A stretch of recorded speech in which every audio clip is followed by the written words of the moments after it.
Amigos, bienvenidos nuevamente a Cuentas Claras, su programa de finanzas y negocios de Puerto Rico con contenido de alta calidad. Hoy yo quiero que se queden conmigo. Hoy les tengo a nuestro gran amigo, el amigo de Puerto Rico, ex secretario de Hacienda, Paquito. Ya no tengo que decirle ni nombre ni apellido, usted sabe quién es, el querendón de todo el pueblo que está en todos lados, siempre dándonos información precisa de cómo ve las cosas a nivel de economía en Puerto Rico. Así que quédense con nosotros.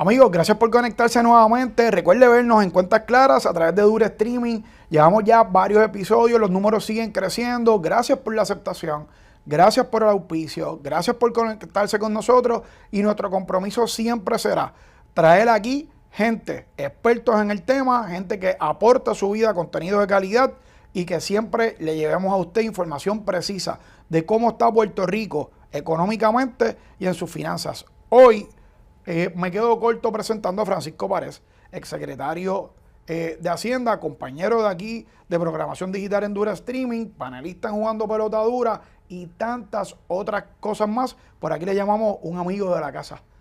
Secretario. Gracias Bueno, por la introducción. Te voy a llevar cuando vaya a buscar clienta que me presente. En confianza. Como Michael Buffer en el boxeo. En el boxeo. Are you ready to rumble? Muy bien, muy bien. Sí, conectamos más clientes. Vamos a hacerlo. Lo bueno es que cuando uno dice las cosas genuinamente, es porque son. No, y usted ha demostrado mucho que es así. Te agradezco muchísimo. La verdad es que yo fui bien bendecido de haber sido servidor público y de haber sido acompañado de un gran equipo de trabajo en el Departamento de Hacienda. Mira, Francisco, realmente, cariñosamente te decimos Paquito, yo antes de prender las cámaras estuvimos hablando cándidamente, hicimos un podcast antes de prender las cámaras literalmente, sobre unos temas bien particulares que yo creo que la gente lo siente, la gente lo sabe, pero que lo escuche de parte de nosotros en esta conversación, sobre todo de parte suya que estuvo inside del gobierno, yo creo que es importante porque yo quiero comenzar con la entrevista con algo bien puntual.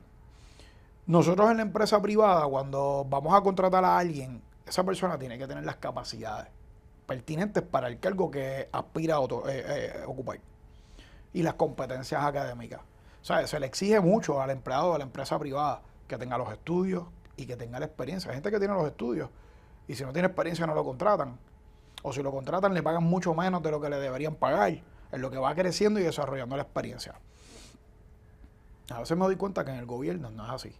En el caso suyo, yo compartía con usted backstage que usted ha sido de esos funcionarios que ha demostrado ejecución. Y usted tiene las competencias académicas, usted se vea. Pero no sé qué pasa en mi país y quiero que empecemos a conversar sobre eso. 10,000 millones en las cuentas de Hacienda de reserva, sin tocar. El COR 3 tiene sobre 9,000 millones de dólares en fondos CBDG MIT. Vivienda tiene 7,000 millones más que ha usado el 49%. Ahí me quiero aguantar porque, señores, parte de lo que se anunció ayer en el mensaje de Estado de los Estados Unidos a través de su presidente es que el 25 de marzo FEMA, que muchos de estos fondos vienen a través de FEMA, excepto los que tiene Hacienda, ¿verdad? La Reserva de Hacienda, el 25 de marzo FEMA se desmantela, comienza con Homeland Security y ahora va a cambiar el proceso de que Puerto Rico adquiera el dinero. Tenemos millones de pesos y escuchamos celebrando que recibimos X cantidad de millones de pesos en el Departamento de Educación, por ejemplo, y no se ven en la calle.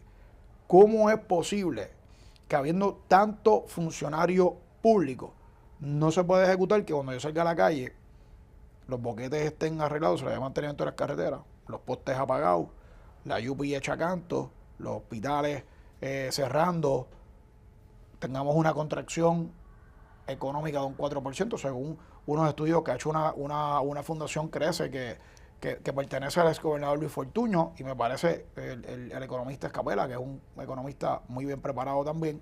Así que, dentro de todos estos detalles que te he dicho, en términos generales, ¿cuál es tu opinión y cómo le podemos explicar al pueblo que esto, habiendo chavos, no corre? Mira, yo creo que tiene que ver mucho, las organizaciones en quiebra nunca van a correr óptimamente. Y en ese sentido, el gobierno, cuando se implementa promesa y previa promesa, ¿verdad? Porque uno no llega a un estado de quiebra por estar bien. Cuando se implementa todo esto y se trae a la Junta, pues se añade un componente burocrático, más todo ya lo burocrático que es el gobierno, que hace que sea una labor demasiado titánica el tú poder implementar los programas de gobierno que necesitan dinero, que son todos por ser, ¿verdad? Simple en el mensaje. Entonces, todo ese proceso, más decisiones que tal vez se toman a nivel de liderato, pequeños detalles que después representan una carga administrativa más grande, crean todo lo que se está viendo. Y yo, tal vez los que hoy son funcionarios del gobierno actual pensarán que tal vez critico ahí solamente, pero yo levanto bandera de cosas que vi bajo mi administración, cosas que hasta yo hice, que ahora revisito y digo, contra, lo debía haber hecho distinto. Eso lo hemos expresado acá en Dura Streaming y de igual manera de gobiernos anteriores. Te voy a traer un ejemplo, Cort3. Cort3 se corre a través de una corporación pública. Eso parece inofensivo, que es la alianza público-privada, a través de la alianza público-privada. Cort3, gente, es la oficina que se encarga, que se formó para que le pidiera al gobierno federal los fondos a través de los procesos que requiere el gobierno federal. Para mí eso es una decisión administrativa ineficiente e inefectiva. ¿Por qué? Porque eso debió haber corrido a través de la Oficina de Gerencia y Presupuesto y que se endogenizara esa operación con el gobierno central. ¿Tú piensas que se ha demostrado, porque ya arrancaste con un fracaso? Yo pienso igual. Porque aunque el ingeniero Manuel Lavoy hizo un gran trabajo, Manuel Lavoy adelantó 400, 500 proyectos que empezarán a correr y se quedaron, después que él salió de dirigir la oficina, casi 400 y pico más que estaban en permisos y en diseño. De ahí para adelante, yo no he vuelto a escuchar a Cort3 anunciando autorizaciones de proyectos ni que hayan bajado fondos. ¿Tú crees que tenemos el expertise ahí en Cort3 o en OGP para pedir los chavos? Yo creo que lo hay, pero nosotros mismos nos ponemos en situaciones administrativamente adversas. Y esto yo lo discutía con el mismo Manuel Lavoy, por darte un ejemplo. Ahora, al correr a través de una corporación pública, la materialidad para los procesos de auditoría y la emisión de estado financiero se vuelve más titánica. Si esto hubiese estado endogenizado en el gobierno central, pues hubiese sido más simple. O sea que le añadimos un layer más de burocracia. Un layer más de burocracia, le añadimos el componente de que ahora estos contratos tienen que pasar también por la aprobación en algunas instancias de los contratos operacionales del Cort3 tienen que pasar por la aprobación de una junta de directores a nivel de la Autoridad de Alianzas Público-Privadas, cosas que tal vez debía haber muerto con el director de OGP. Entonces, esos son los pequeños detalles que las personas no observan, y yo no lo traigo aquí de mala leche, y no es criticando a Ricardo Rosselló, que fue el que ideó, el que creó esta estructura, ni a los que participaron de la creación de la estructura, pero cuando yo lo evalúo como persona que producía los estados financieros del gobierno de Puerto Rico, me doy cuenta que administrativamente esta no fue la decisión más eficiente. Y ya eso es un pequeño detalle. Oye, eso tal vez no explica la dilación que hay. Hay unos aspectos con el gobierno federal que evidentemente afectan FEMA. Oye, Donald Trump no quiere bancarse a FEMA porque perciba que FEMA es la panacea de la eficiencia. Así que hay también unos no, precisamente la quiere desmantelar porque la encuentra ineficiente. Pero sí te tengo que decir que incluso, y aquí lo discutimos en el cuadro, y tengo que decir que enero empezó igual. Así que la dilación va a ser aún más bajo esta administración si utilizamos los pagos como esa evaluación unitaria para mirar el progreso de los proyectos. A mi juicio se han atrasado durante el pasado año por 2 años y medio. Y si comenzaste el mes de enero en el mismo ritmo y vas a seguir en esa misma, cuando acabe diciembre, bajo esta administración se han atrasado los proyectos 5 años. Cuando se compara con el ritmo que venía en el pico del gobernador Pierluisi. Y eso es un hecho. Eso es un hecho que es triste para el país, porque Aquí no venimos a politizar los temas, aquí no venimos a criticar, aquí venimos a hablar de eficiencia y de negocio. Yo vengo de la empresa privada, yo manejo un banco, yo le doy servicio a la gente a través de fondos federales también, y a mí me audita el gobierno federal y me audita el gobierno estatal. Y aquí, si yo no hago mi trabajo, a mí me despiden, tan sencillo como eso, y si yo no soy eficiente en las decisiones que tomo, pues mira, no puedo estar en mi posición, tengo que dejarle la posición a otro que lo pueda hacer mejor que yo. Y a veces en la política me he dado cuenta, y usted lo conoce mejor que yo, que a veces prometemos cosas que suenan bonitas Y para no son la la gente, solución. pero no son la solución, y nosotros lo sabemos, y me hablo de la gente que está en cargos políticos de alta jerarquía, que prometen cosas que suenan bien, pero no necesariamente son las decisiones correctas. Y hay que empezar en Puerto Rico a tomar las decisiones correctas, le guste o no le guste al público. ¿Por qué? Y me explico. Ahora mismo yo soy un fuerte impulsador de que la gente tenga su propiedad, que tenga sus casas, y no solamente eso. Yo evalúo el perfil financiero de todos mis clientes para ver si pueden mejorar su calidad de vida en una reestructuración de deuda o cuando van a comprar una casa. ¿A qué yo quiero llegar con esto? Yo toco diferentes puntos para ver si usted está corriendo bien. El gobierno ahora mismo, si yo lo mido, no solamente el de ahora, el de los últimos 20 años, en todas las áreas estamos con ineficiencia.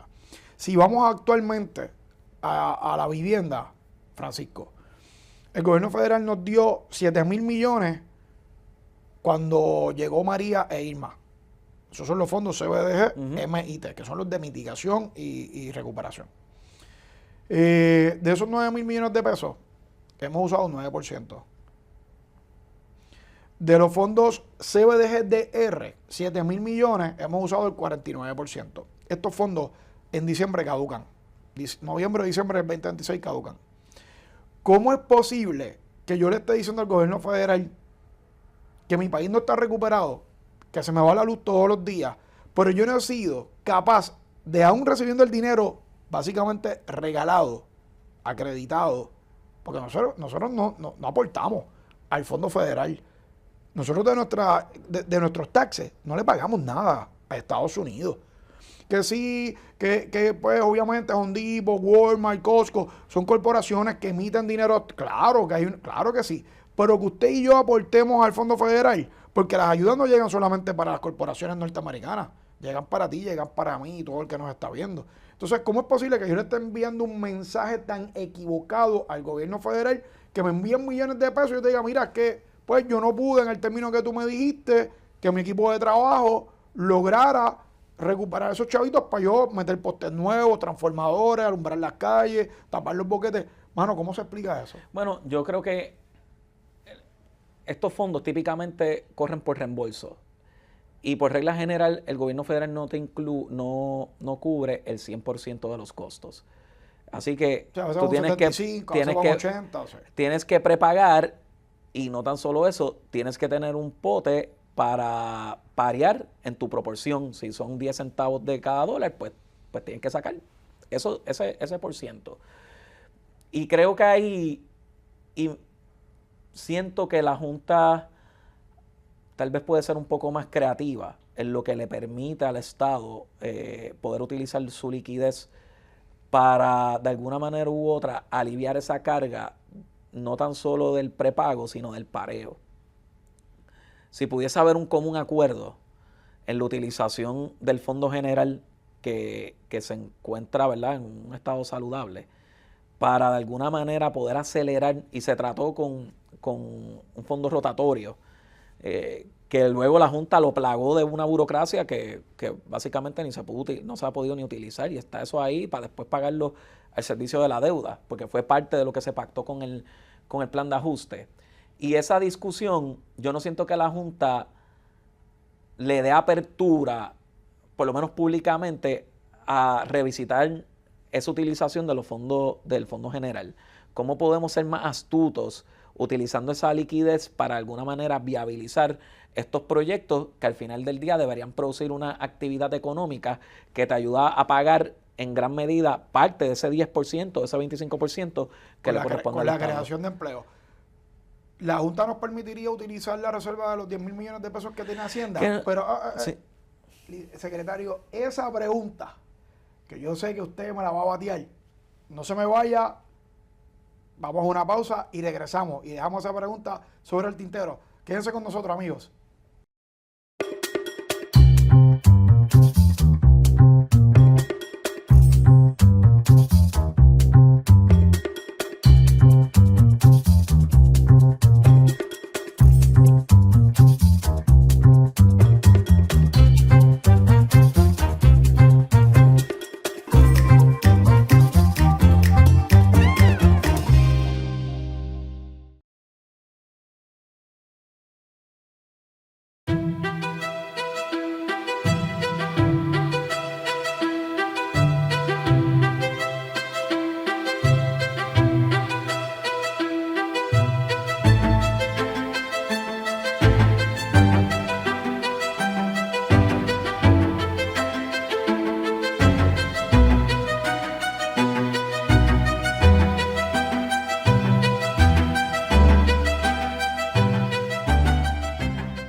Amigos, gracias por regresar aquí a Cuentas Claras, una conversación muy interesante con un conocedor del tema, que es el secretario de Hacienda, Francisco Párez, y no solamente porque fue secretario, señores, porque SPA sabe de números, sabe interpretar los datos económicos, ¿verdad? Que es una sociología que es muy interesante y como uno interpreta, pueden haber diferentes opiniones y a mí me encanta que hayan matices, pero matices con conocimiento. Porque opiniones, todos tenemos derecho a una opinión que esté correcta o válida, son otros 20 pesos. Así que vuelvo con usted, secretario. Dejamos sobre la mesa una pregunta que para mí yo siempre me la he hecho y estoy seguro que mucha gente que está allá afuera dice, bueno, pero si yo tengo esos chavos en Hacienda. Obviamente, señores, Puerto Rico está en una quiebra. La Junta es nuestro síndico. Cuando usted está en quiebra, como individuo, en un capítulo 13, y usted está pagando, usted para moverse económicamente tiene que pedirle una autorización al síndico. Sí, y en ese sentido... ¿La Junta me puede autorizar a correr esos chavos para yo poner a correr los proyectos? Pudiese establecer estrategias para utilizar parte de esos fondos, porque si bien es cierto que hay 10,000 millones, a veces 11, fluctúa entre 10 a 12, que es una cantidad impensable, porque en los modelos que teníamos antes de ejecutar el plan de ajuste aprobado y confirmado por el Tribunal Federal, nosotros anticipábamos que nos íbamos a quedar con 4 o 5 mil millones de dólares en la cuenta del secretario. ¿Y cómo llegaste ahí con recaudos? Una estrategia de recaudo. Pues, los recaudos superaron por bastante las proyecciones que se tenían. El Estado, y eso se refleja en los estados financieros auditados, se gasta menos de lo que presupuesta, no necesariamente por las decisiones correctas, muchas veces porque se proyectan planes de gobierno o estrategias de gobierno que después no se pueden implementar durante ese año y no se gastan los recursos. Esa no es la mejor manera de gastarte por debajo. En mi campo le dirían que por chivo hubo un superávit, no porque hubo planificación. Sí, y en ese sentido, pues se va engordando esa cuenta. Yo soy de la opinión que la Junta es protagonista de los resultados que también hemos estado teniendo. Ellos han sido muy astutos de ejercer sus facultades, pero no verse como los responsables o asumir la responsabilidad de los resultados que hemos tenido. Darnos el impulso. Sí. Como dijiste ahorita, ser un poco creativo y flexible y decir, oye, usa esto, porque lo señalaste muy bien, o sea, y por eso te quería hacer la pregunta de la reserva. Si yo tengo un dinero en reserva, yo lo uso a favor mío, ¿verdad? Si tienes un cliente que está en quiebra pero tiene un dinero en reserva y el techo de la casa le está liqueando, pues entonces yo le diría como síndico, mira, antes que se te rompa el techo completamente y lo tengas que rehacer, se te daña la electricidad y todo te cueste más caro por no reparar a tiempo, yo te autorizo a que saques de tus 20,000 pesos que tienes ahí en la cuenta, sácate 5,000 para que arregles el techo ahora. Y yo le daría la autorización. Esto es micromanagement. Estoy hablando de una casa, pero en el macro no se diferencia tanto, señores. Entonces, si yo tengo los 10,000 pesos, si yo tengo los 10,000 millones de pesos, la Junta me pudiese decir que sí. Por lo menos una porción, y se trató con este fondo rotatorio. pero te garantizo, y tengo que darle mucho crédito al exsecretario del Departamento de Estado, que fue el que trató de impulsar esta medida de este fondo rotatorio. Te garantizo que lo que él tenía en mente, ¿vale? Y estoy hablando por él, tal vez tenía otra idea en mente, pero lo que yo podía percibir de él cuando crea todo este andamiaje era un fondo ágil que pudiese prepagar parte de esos fondos, y que el repago de ese fondo rotatorio pues iba a ser no tan solo el pareo que iba a hacer el gobierno federal, claro, sino también que la condición financiera de esa organización que está tomando prestado iba a mejorar. Porque si se hace una inversión en infraestructura en un municipio y se hace bien pensada, pues ese municipio después debería tener más actividad económica, que se va a redundar en arbitrios de construcción, en patente, en recaudo, en el property tax, que de alguna manera u otra incide. Ese tipo de estrategia, que yo no digo vamos a tirar los 10 mil millones ahí, pero por lo menos ese fondo rotatorio claro, debió haberse utilizado más efectivamente. Y darle prioridad a estos proyectos que son súper importantes para el país, como por ejemplo la infraestructura eléctrica. Pues mira, vamos por prioridad y asignamos las prioridades top. Y ahí vamos a asignar cuántos son. 2.000 millones de pesos, 2.000 millones. Vamos a esperar que los recuperemos, creamos los empleos, todo lo que genera los proyectos, que es una economía brutal. Más los parados de Estados Unidos, recuperamos los 2.000 millones, vamos para las otras prioridades y vamos atacándolo, oye, por fase, pero requiere simplemente planificación y disposición y asumir riesgo. Y asumir riesgo. Y entonces la Junta... Oye, pero un riesgo bien medido, sí, Francisco, sí. Porque, o sea, riesgo asume aquí el que va a montar un food truck y se mete, o el que va a desarrollar una urbanización y tiene que pagar miles de pesos en permiso, se tardan 2 años y arrancar a ver si vende una casa o vende comida. Pero aquí usted sabe, la Junta sabe que los chavos que el gobierno de Puerto Rico saque de ese fondo general, de esos ahorros que tiene ahora mismo Hacienda, están vaqueados por el gobierno federal. Mano, el riesgo es mínimo.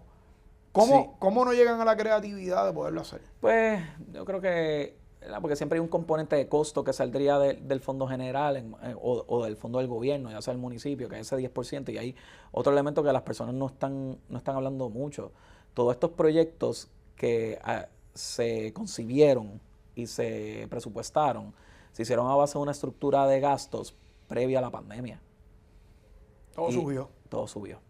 Entonces la ejecución de estos proyectos con el mismo pote, porque el pote, las asignaciones federales no aumentaron, no se ajustaron por inflación. De hecho, eso detuvo varios proyectos que tuvieron que volver a subasta. Entonces, tener que volver para atrás, que hay unos elementos extraordinarios, no es tirarle la mala, pero sí hay unos eventos que están fuera de nuestro control, que no nos jugaron a nuestro favor, y por otra parte, el gobierno no está asumiendo, y creo que va más allá de los políticos y los funcionarios de la rama ejecutiva. Creo que la Junta tiene su responsabilidad. Lo que pasa es que, por eso es que yo no respeto a la Junta. Y yo creo que yo he sido bien claro con esto, y no lo hago de mala fe. Es que creo que tienen un déficit de carácter, en el sentido en que son muy asertivos en cómo ejercen su poder, pero no quieren ser responsables ante el pueblo de Puerto Rico por ejercer ese poder. Entonces son bien públicos cuando ejercen y se clavan a la rama ejecutiva o a la legislatura, pero no son igual de asertivos o igual de transparentes en asumir su responsabilidad por los resultados de esas decisiones. Por eso es que ese componente, y ojalá eventualmente enmienden a promesa para las futuras jurisdicciones que vayan a pasar por este proceso, para asegurarse, darle garantías de que no sean lo doble cara que han sido aquí en Puerto Rico. Yo comparto tu opinión, porque yo pienso que cuando tú eres un síndico, sí, tú tienes que manejar ese país o esa jurisdicción para lograr ponerlo positivo y eventualmente irte y que el país no esté en quiebra. Todavía falta la quiebra de la autoridad de prepa, resolverla para liquidar las otras agencias que ya se liquidaron, la autoridad de carreteras que ya salieron de eso. Pero aquí lo más importante va a ser la parte técnica. Para mí lo más importante es que llevamos 10 años y todos estos proyectos subieron los costos. Hay que moverse rápido. Subieron los costos. Vamos a subasta. Mira, es que me cuesta tanto. Antes el quintal de varilla me costaba 20 pesos, ahora me cuesta 40. Me tienes que pagar más. Punto. Hay que moverse para que Puerto Rico salga del boquete, porque para mí la quiebra de autoridades eléctricas, para mí es un caso que debe ser estudiado en todas las universidades. ¿Cómo tú, teniendo un monopolio, quiebras, mano? Eso nadie a mí me lo puede explicar matemáticamente. Imagínese que usted está en el desierto y usted es el único que vende agua y usted quiebra. Hermano, usted es grande liga, usted no se puede dedicar a hacer negocio. Sí, pasa. Usted debe ser artista, pintor, escultor, algo que no tenga que ver con vender. O sea, ¿cómo es posible? Y nos pasó. ¿Cómo es posible que eso haya pasado? Bueno, pues pasó. Pues ahora estamos en una quiebra básicamente de país. ¿Y cómo es posible que teniendo el dinero? Es que son cosas que son entendibles. O sea, son cosas inadmisibles. Tú dices, mano, si tú estás pelado, si tu casa se te está cayendo en canto y tú no tienes los chavos para arreglarla, incluso buscamos la forma de ayudarte. Porque no tienes los recursos. Pero tú teniendo los recursos y estar en este estatus es incomprensible. Es la palabra correcta. Sí, no, o sea, y no se debe aceptar. no, Y- es frustrante. y- Es frustrante. Nosotros merecemos, este país merece calidad de vida, Francisco. O sea, dime tú, cuando tú sales por la noche a comer con tu esposa a un restaurante o vas con tus hijos al cine, ¿cuántos postes tú ves prendidos? ¿Tú te sientes seguro en la calle? Bueno, yo no me siento seguro en la calle. Los policías del país, al cual yo le tengo todo mi respeto, hay 8,000 y pico de guardias. Usted empieza a 2.800 pesos.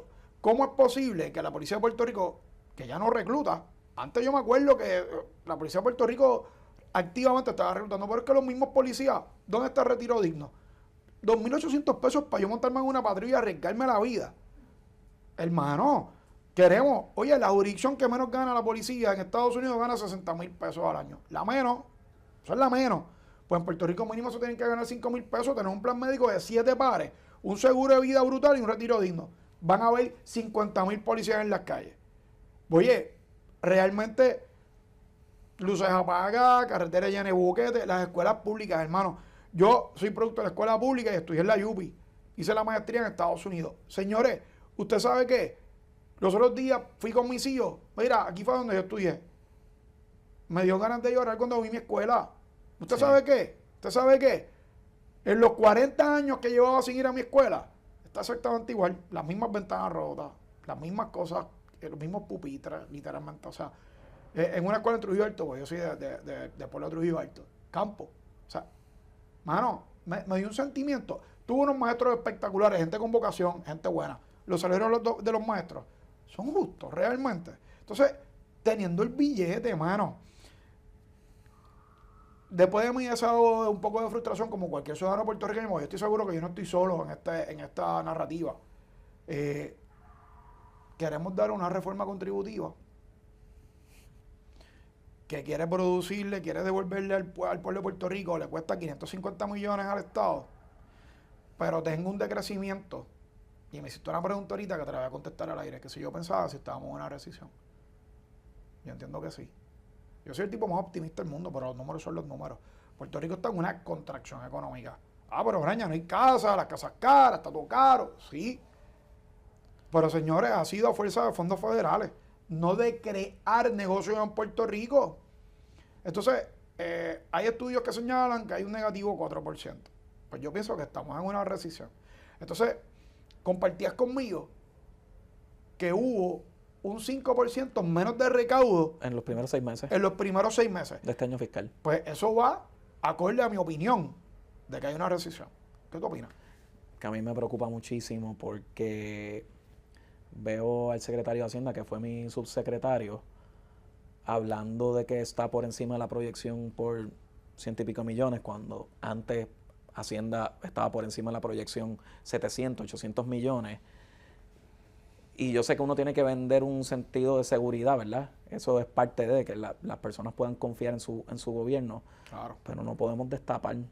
Al menos que él tenga otra información, que eso puede ocurrir, que nosotros no tengamos acceso y que él sepa que el año, de alguna manera u otra, se va a girar. Pero el año pasado también tuvo sus atisbos, tuvo sus ciertas cositas que a mí me hubiesen prendido 28 indicadores.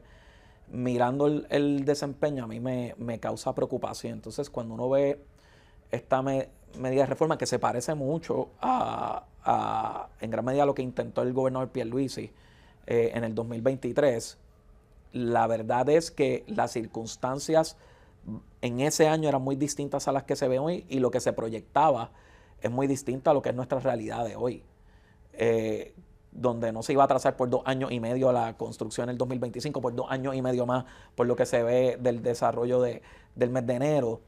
Y en ese sentido, mi invitación al equipo fiscal de la gobernadora es que no se autoengañen y sean rigurosos, miren los números, porque yo lo estoy viendo de acá afuera. Obviamente yo soy un fiebrú de todo esto y yo creo que voy a ver la información pública de Hacienda hasta mi último suspiro, porque a mí me apasiona, me gusta mucho y siempre daré mi opinión con el caveat de que yo tengo acceso a información limitado.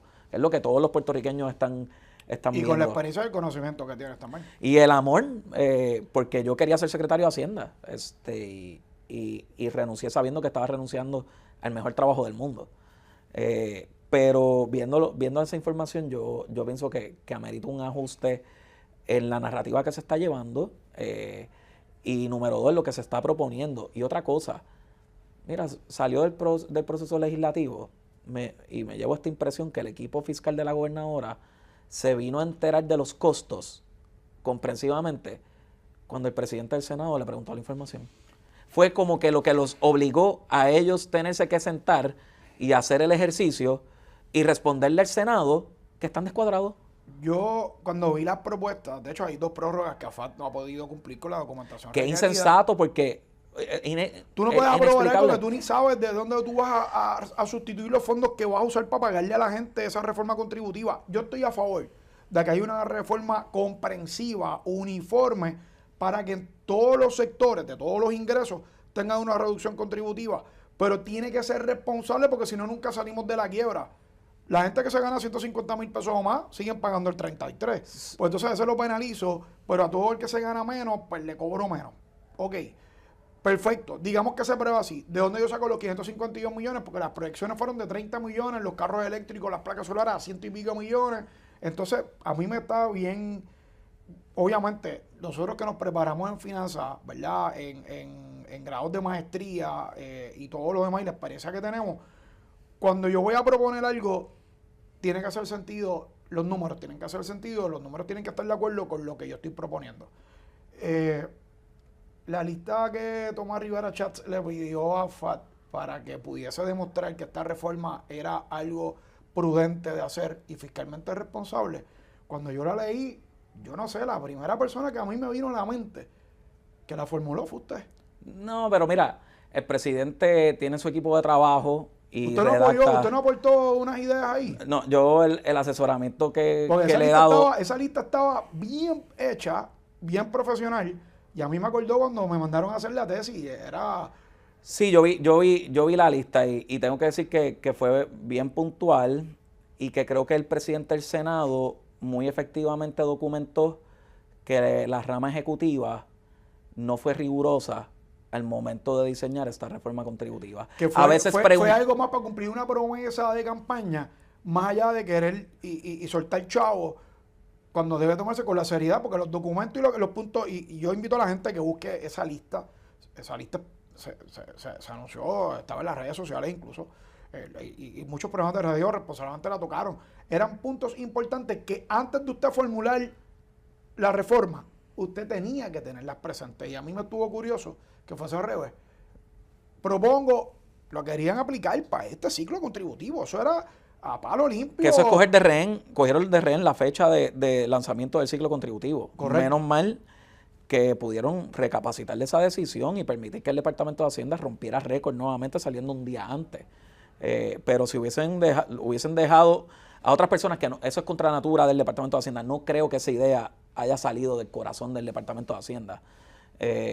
Ciertamente te deja saber, ¿verdad?, que es como si no respetaran el sistema contributivo y no respetaran ese rigor que se debe tener a la hora de recaudar los impuestos en Puerto Rico, y eso no sale del corazón de Hacienda. Yo estoy plenamente convencido, yo conozco a esa gente y sé lo orgullosos que son de su trabajo. Y de los resultados incluyendo al secretario.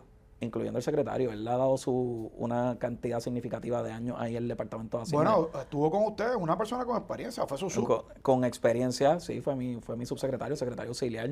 El secretario de Hacienda con más experiencia antes de ser secretario de Hacienda y que se pongan en posición de lucir así una falta de rigor.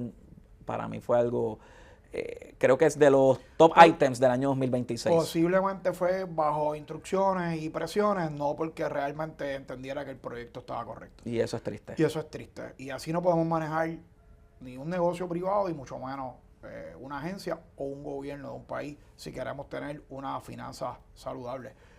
Secretario, se me quedaron 19.500 preguntas. Esto tiene que tener una parte 2, posiblemente una parte 3. Yo lo invito abiertamente aquí, frente a las cámaras, a que vuelva con nosotros. Vamos a cuadrar esa fecha, porque a mí se me quedaron temas que yo sé que la gente en las redes me ha pedido, porque anuncié que iba a estar usted aquí y me han hecho preguntas interesantes. Pero aquí el tiempo en la televisión es, mire, se va como agua, rápido. Así que ya me tengo que despedir de ustedes. No sin antes agradecerle su comparecencia aquí conmigo, haber sacado su tiempo. Gracias por siempre decir. Y te voy a dar un hot take. Te voy a dar un hot take. Si la gobernadora no ajusta, no me cabe la menor duda que antes de que acabe el cuatrienio, ella va a ser una gobernadora que va a estar manejando una recesión full blast. Y ojalá ella vea, o su equipo vea este foro y la anticipe, porque yo creo que tiene que recalibrar, si no es que ya estamos... Tiene que ajustar, que tiene que recalibrar todo el equipo que está trabajando los números en el gobierno de Puerto Rico, hay que reajustar. Así que invitamos a que hagan conscientemente un análisis sobre esto. Gracias por ese hot take y los veo próximamente. Nos vemos ahora jueves a las 5:55. Sintonícenos y gracias por estar con nosotros aquí en Cuentas Claras. Cuídense, amigos.